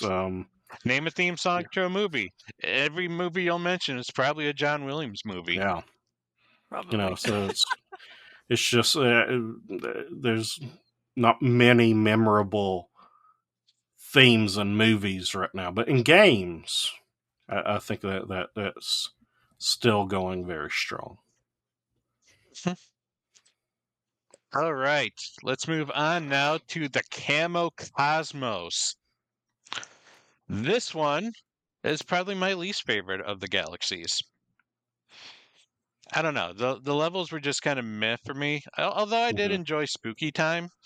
I do enjoy the ghosty ones, just because they usually have a lot of gimmicks going on with the whole ghost like manipulating the level and moving things. And Spooky Time also used the slow-mo ability because the ghosts were chucking knives at like super fast pace. I was so shocked the first time I slowed down time and saw it was knives. I was like, "What are you guys doing?" They're gonna I mean, kill me. they're dead, so they don't care. But I was like, "Whoa!" And then one of the Astro Bots was holding on to the knives. They were throwing like 1,000,000 miles an hour, and you had to slow down time. And I was like, One of the Astro Bots is like hanging for dear "Yeah!" life on the I was knife like, edge. "How'd you get on that? How are you not dead?" Like, He was holding on for dear life. It did kind of lessen the feel, because previous to this, I think the bonus stage was ghouls and bots, which was another spooky themed thing. There were So 3 spooky ones. yeah, and light bulb limbo. Yeah, was that's another right. one. So we had the other ones. So it was just kind of like, okay, here's this, not the same thing again, but we've been through some spooky stuff already. And it had a very similar aesthetic. It's not a different type of spooky. They were all kind of, I don't want to say a generic spooky, but it's Gothic architecture and ghosts and so it was just it felt similar to the other ones that we had played up to that point. I agree with that because I think the only difference was this one had the giant green ghost, because I don't think the other ones had the giant big guys in it. This one had this level had the a kind ton of of boss giant one. guys. Yeah, but yeah, it definitely felt the same as the other spooky ones. But I still enjoyed it because same thing had slow mo, because I just using the ability. And I like that the 2 bots were Resident Evil, because we got Chris and Jill in there, and I liked them. So I was like, "Hey, Resident Evil bots." Another franchise that if it didn't exist, PlayStation brand might not be here, without Resident Evil and Final Fantasy and a few other Hmm. wonderful third party franchises that are just so synonymous with early PlayStation. Mm-hmm. Yeah, I'm Any with other? you, Patrick. I would say Oh, no, go ahead. the levels in this one were also some of my least favorite. I didn't really care for the hieroglyph pyramid that much or the balloon breeze, but bubbling under was okay. I think that was the one you had the penguin, I think, right? And you could Yes, swim that's the fast. underwater one, the penguin, and you had to free the star. Yes, the starfish Hmm. was cute. I liked freeing him. Yeah, that one I kind of enjoyed, but same thing. It was just because there's just one big area. Yeah. And the only reason I liked that is because I knew if I was missing a bot, it was in that area because everything was in that one area. Like I don't have to like Slick. backtrack or anything. Um, yeah, that one was Yeah. fun. I remember I got the random achievement for jumping through the dolphin hoop with the dolphin Yeah. thing, and I was like, ah, good exploring that one. It has a similar feel, I think, to Free Big Brother. And Yes. Yeah. um, Your objective, you can tackle any of the objectives in any order. yeah. Hmm. Hmm. Yeah. All right. So, also, this is my least favorite boss out of all the bosses was the Mecha Leon, which is a chameleon. But it's a robot chameleon, so it's a Mechaleon. Uh-huh. Yeah, How come it's a he was horrible your name. least favorite? I don't know. He didn't like. I liked how all the bosses kind of mixed things up. He didn't really mix things up. Like his pattern stayed very consistent for the most Mhm. part, Mm. and I think that's kind of why he was my least favorite. Um, Also, I think I died on this one once Oh. in the first time. I forget why though. The fireballs. When he like Mhm. shoots those entire wave of like fireballs, I Oh. know I got hit like because I would slow down one wave, but then my Mhm. slowdown would like stop just while the second wave was coming in. I wouldn't be able to find the hole Yeah. for safety in Oh. time. Hmm. So I didn't that's why like I it. died. I didn't like him because he seemed the least threatening of the thing. Because like if I was like going to get into a fist fight with an animal, I don't want to with an ape. A snake, that's going to kill me. A giant octopus, no. A chameleon, I could punch the hell out of a chameleon. And, Hmm. Yeah. That's true. It's true. I did like that he changed colors the more you beat him up because he started out green, I think, and then he turned purple and stuff. yeah, yeah. Hmm. I liked him more than the snake. I don't know why. I didn't really like the snake boss in the last one. I like the chameleon boss, but I also think He used I slowdown time, so that's Y why. I Yeah. know that lines up with what I like, the slowdown, but I think Hmm. that made him easy in my opinion because I just Hmm. slow down everything. Like he would summon enemies, slow down, kill the enemy, Yeah, shoot yeah. fireball, slow down, dodge fire. Like I found Hmm. it easy just because I used slow down constantly throughout the whole battle to dodge everything. And I guess it was easy for me that way compared to other bosses where like if you're Hmm. threatened, you can't slow down time. You're like, "Oh my god, what do I do? I'm about to die." But here I could pause time and be like, "Okay, this is what I want to Take do." a small breather. Hmm. Take a moment. Yeah. Yeah. Yeah. I don't know, Till. I think you're just that good at games that, the chameleon was just no problem for you. You're like, come on, really? I am the master of time. Master of slowing down time. Yep. All right. This opens up though probably the second my second favorite of the Sony levels, the going local level, one that I did not expect to see in this game. Hmm. With the local Roco style thing. I've never played a local Roco game. Hmm. All I know is they had these like little blobs that were going through this like colorful environment, but getting to finally try this for myself and experiencing how the tilt like moved the map or moved your characters around kind of like a marble, but a gooey marble. and it was just so cool, I thought. Yeah, I had never heard of that game, Loco Roco, until I did that. My brother had heard of it. He watched me play it, and I was like, "What even is this?" And he's like, Yeah. "Oh, it's this game." But that same thing. This was actually another game I looked up after I beat this level because I thought it was fun. I like puzzle games a lot too. Mhm. Um, and I liked it. Just seemed very to me puzzly because you were like tilting the Yeah. stage to try to like get stuff and whatnot. And I found it super fun, cute and colorful and happy. So I remember I looked up the game after this, and it had like I think it has like decently high rating. So I might try that out as well, like Yeah, later they on. they were they were. I don't know how popular, but they were a decent hit on PSP. Um, they had a few games on that, but it was never one that um for me really stood out. The original ones, like it was something I always saw. hmm Um, I would see it in the PlayStation, the PSP store, and I ended up buying one of the games and just never playing it because I collect games. So like I was very familiar, but I've still not played one, which I think is fine because it's what this game does really well, and we've already kind of established is that it doesn't just say like, well, this is just for the main franchises of Sony or anything. It's hmm not just God of War. It's not just Uncharted, but you have Loco Roco and you have Siren and Ape Escape that hasn't had a game in forever.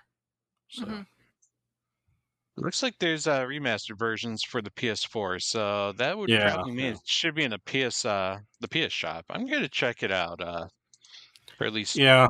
And I maybe get know the that they first one. have. I think if you have PlayStation Plus, like where you can play like their older library. They have the PSP ones on there that you can play for free if you have PlayStation Plus. I only had the Oh, basic one nice. before The the basic, yeah, for the cloud storage because my yeah, library is too huge for my yeah, PlayStation. yeah, yeah, Yeah, I had to buy an external or internal. I bought something and I put it in the PS5 and I transferred all my games to it mhm. to have like more room. Yeah, yeah. Uh, It's available on modern hardware for sure, yep. but I don't think there's been anything new. No. These are in a long time. Well, maybe they can bring it back. Yeah, I yeah, mean, look what happened. They brought Astro Bot, and now they see that there's a need for cute mascot characters in that's right. colorful games. All right, we're going into the final of the level galaxies, the Feather Cluster. And this one did have some interesting levels. This would probably be, if I had to rate them, the 5 levels, this is probably level number 4 for me, where Camo was like level 5, the worst. Mhm. I enjoyed in this one the Luna Sola level.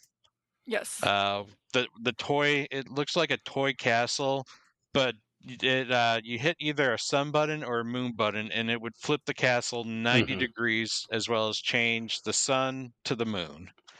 And I Mm. just kind of liked that how one, I liked how the level looked, and then two, I liked the having to retread the path again because it's now 90 degrees and it opened up new Hmm. Mhm. trails.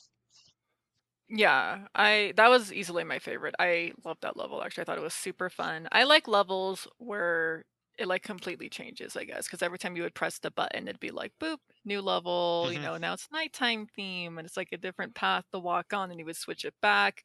Um, and then sometimes you'd have to think a little bit if you see a bot and he's on the night side and you're like, well, how do I get there? I'm you have to find the switch to switch it back and forth and stuff.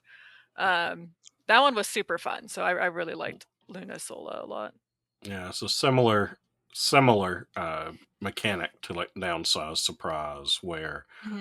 you have this world that you're seeing from different perspectives, and the puzzle aspect of I can see it one way, but how do I get it? And I have to change, or in this case, I have to change the level. Mm-hmm. So Mhm. How about Yeah, I you? will say. Oh, Oh, sorry. sorry. No, I'm go ahead, going to Taylor. talk about two more real quick. Go for it. Orbital Blitz. The only thing I wanted to point out in that one, because I think it was Orbital Blitz. That was in space. I think that was the one in Yeah. space. I hope I'm mhm, not thinking mhm. of another one. But just a neat detail I remember is when you're walking around space, like you were moving fine, probably because you're a robot. I don't know, like you were not affected by gravity. But there was one time I broke open a container and these little gems flew out, and they were going Mhm. so slow. Like they were moving so slow when I broke it open because they were in space. And I thought that was fascinating because I'm like, I didn't even think about that because we weren't affected by it.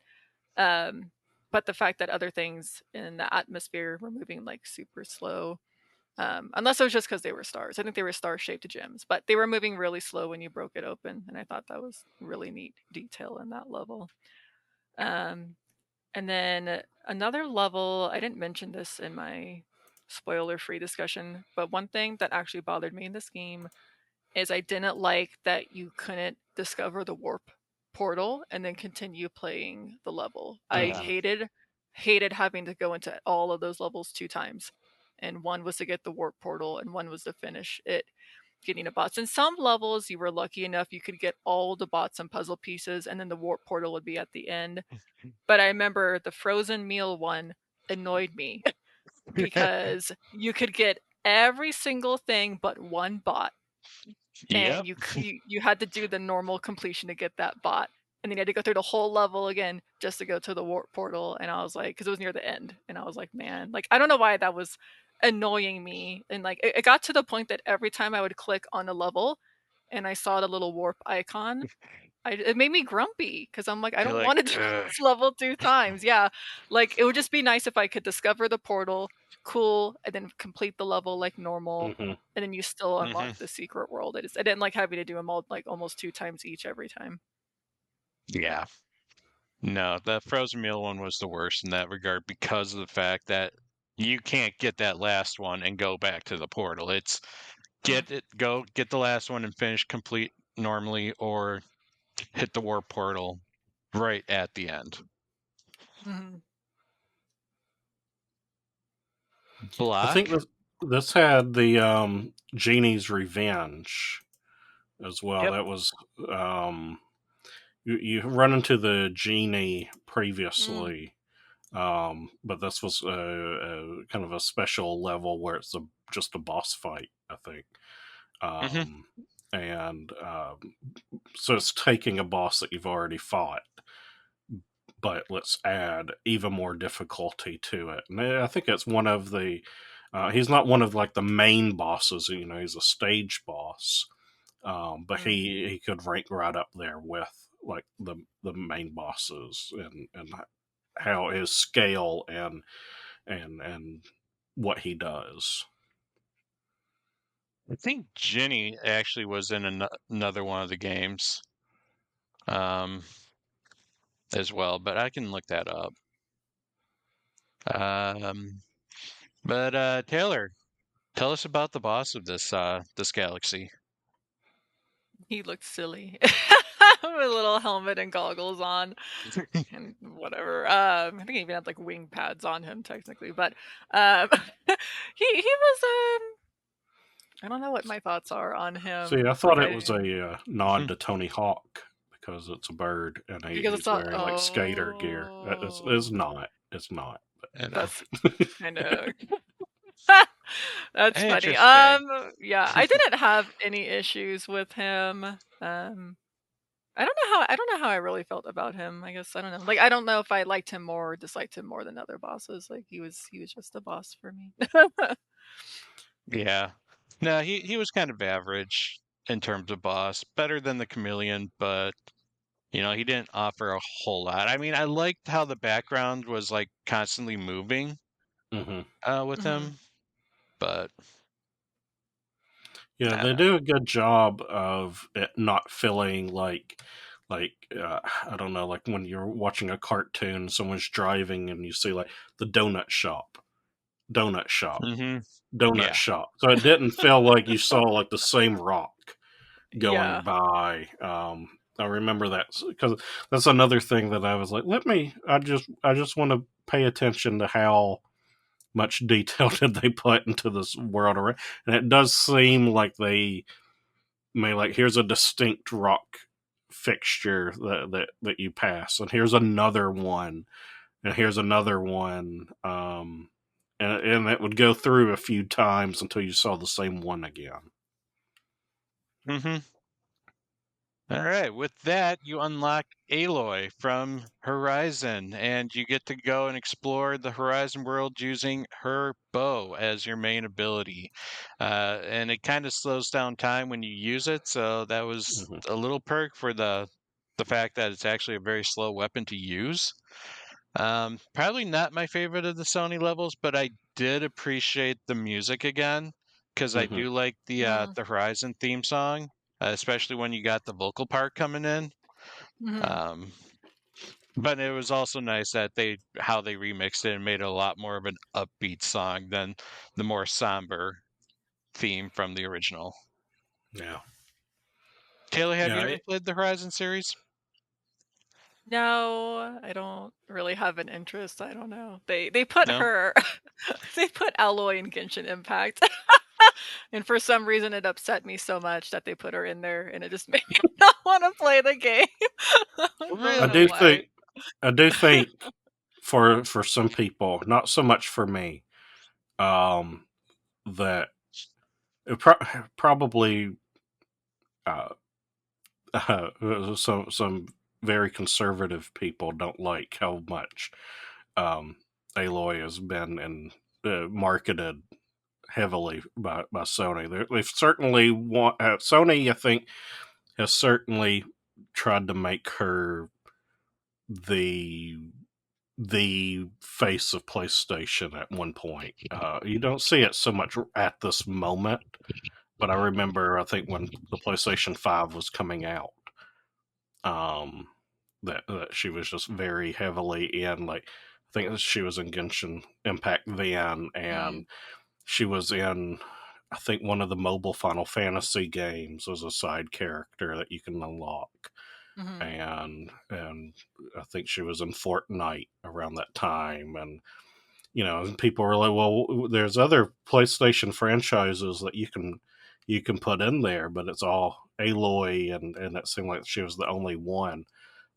I don't mind it so much, but it was something that I was noticing other people saying mhm, online a lot. That was the discussion, even from people that like the Horizon games, but we're kind of getting sick and tired of Horizon being in a lot of places.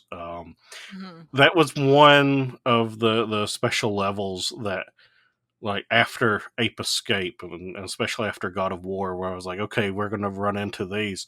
One of them's going to be Horizon. mhm, Um, and I thought like there might be one for Uncharted, but they could just put Uncharted bots in the level. But I was dead set, like certain that Horizon was going to be one, and saving it for last, it's one of those like, oh, okay, like of course, or I don't know. It didn't feel that special to me. mhm. It was just like, okay, we got it. It's fine. All Yeah, right. I think I kind of felt the same way when I got there too. Because I don't know, I guess I was hoping for something else, so when I saw it, I think I had the same reaction, and I was like, "Oh, Horizon, like, why am I not surprised?" Like, that was kind of my Well, especially reaction. after Loco Roco, you're like, oh, we're Mhm, going to go that deep. mhm, we're digging that far into the history. Like, oh, mhm. Hmm. um, so, Okay. Well, we have completed we have rebuilt the PlayStation mothership that crashed, and now we're ready to save the CPU. So, Yay. We get to go to the deja vu dimension where we have a Avengers moment with with all the bots coming to the rescue, and you have the Star Fox kind of like shooter Yeah. level first with the PlayStation controller, and then it moves on to the battle against the alien guy, who I totally forgot to write his name down. I don't Do you even know guys what his remember name what it is. was? No. No, but that was something I remember when I was playing it that I wish they did a little bit better in establishing the villain as like having a personality, and because like we don't see him too often. And then I was like, I don't know his name. I couldn't tell you. Yeah, I I don't couldn't know tell his you his name. name. Yeah. Nebulax. His name is Oh yeah, Nebulax. yeah. I Space remember. Yeah, and I alien remember. Nebulax. And I remember when I was reading, like, wait, that's not the enemy, the bad guy from Ratchet and Clank. Is it? Like, it just had a very like really. That's. I remember. Yeah. Um, I don't know. It's just it worked, but I wish they did more with the alien villains because they're just kind of there. Mm-hmm. Yeah, I Yeah. completely agree. It's like the focus was definitely on the bots and, paying homage to the PlayStation games and, all the levels. I feel like the focus was just like on the actual gameplay and the levels and all Hmm. that stuff. And the boss just seemed like thrown in there like, we need a villain. Yeah, Here's a they weird need alien something. guy. Yeah. Mm-hmm. And I was not a fan of the boss's gimmick having the roulette wheel. Hmm. Eh, Hmm. that was not my favorite thing to Yeah, and work with. I remember doing that, and it's something that I've seen in other games. Especially there's a few final bosses that I think use um, this roulette wheel, or at least like late game bosses. Um, Mm, and you see it in a lot of RPGs and stuff too, where you have like a roulette wheel, like that's going to change the type of gameplay you have. Another similar one is the penultimate Gruntilda fight in Banjo Kazooie. It's not a roulette wheel, but it's a board game that you play, and each like space that you land on, it changes what you're going to be doing. So I don't know. It was something that I felt like I'd seen before. It mm, didn't feel as original as much of the rest of the game. The flying sequence getting there, I think, is really well done. mm, And the PlayStation controllers and systems and the PSP and memory cards and all mm. of that being spaceships, I think, is really well done and exciting and fun. Um, but yeah, the actual boss fight was forgettable. Yeah, I agree. I was so happy. I thought it was so cool when all the other spaceships came out and they were all the other PlayStation consoles and stuff like that, and then made the Mm. little PlayStation like noise. I think it was like the startup noise or whatever Yeah, when yeah. it opened up and they came out, and I thought that was so cool. I'm like, oh my god, I love we're all playing on the consoles. We have all of our cool PlayStation bot friends with us shooting and stuff. Like I thought that was super fun. Um, but yeah, I definitely think it was. I guess maybe I expected something more from the boss fight because it was very easy and chill and like I said, I don't know. It was just reusing Uh, stuff from other boss fights against him because it gave you like the punchy frog or whatever you got on the roulette reel. It would just Hmm. give mhm. you to use back on him. Um, just yeah, I did not enjoy. Like I feel like I enjoyed all the other big bosses, like the monkey fight and other stuff, more than his actual boss fight. I feel like.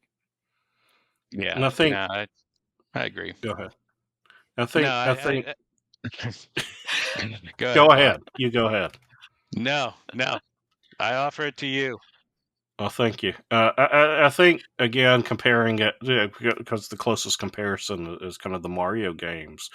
When you come to these kind of platforming that in recent years, from Mario Galaxy and Galaxy 2 and 3D Land and 3D World, and Odyssey that the final battles with Bowser feel so unique and different and challenging, and you immediately have to compare it to that, and it doesn't hold up like the rest of the game does with the its Nintendo counterpart, I guess, or Mario counterpart.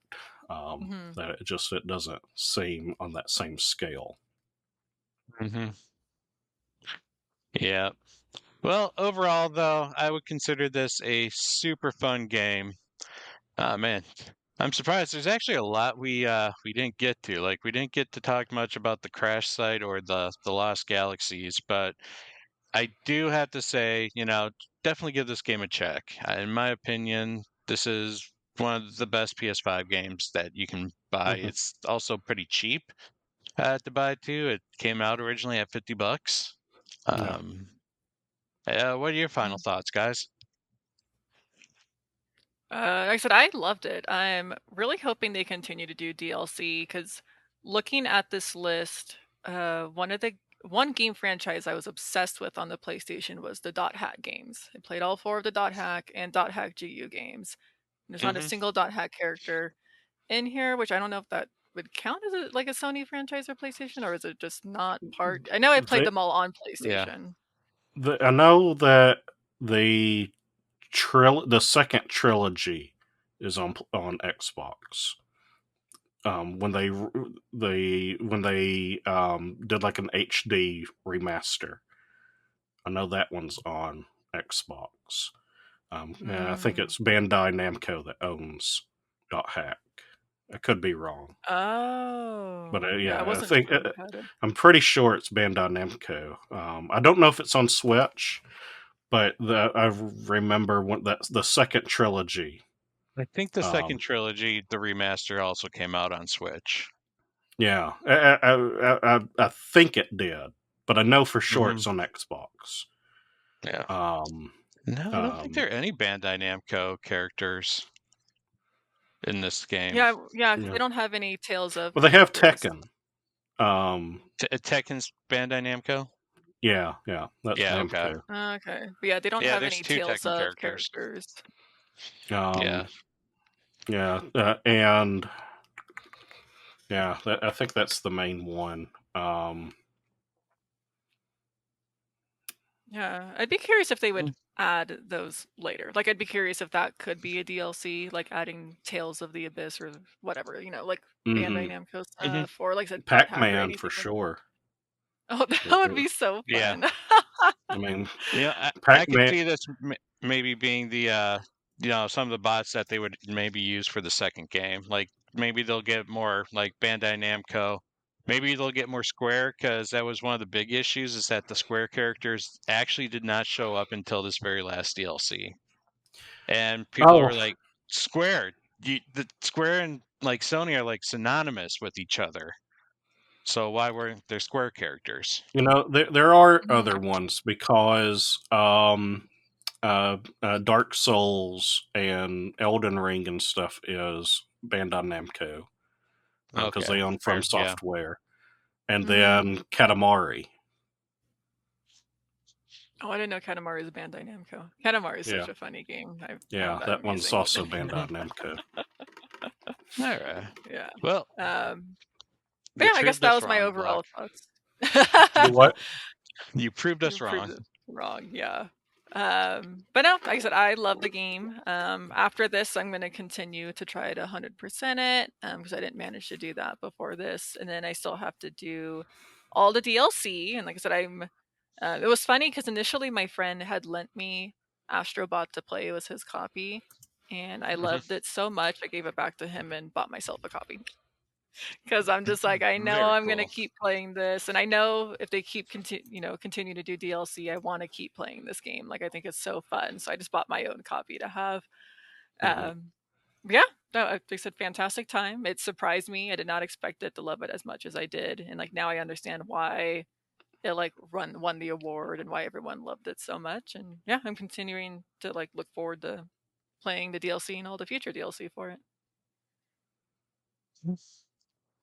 Pluck, any Yeah, last words?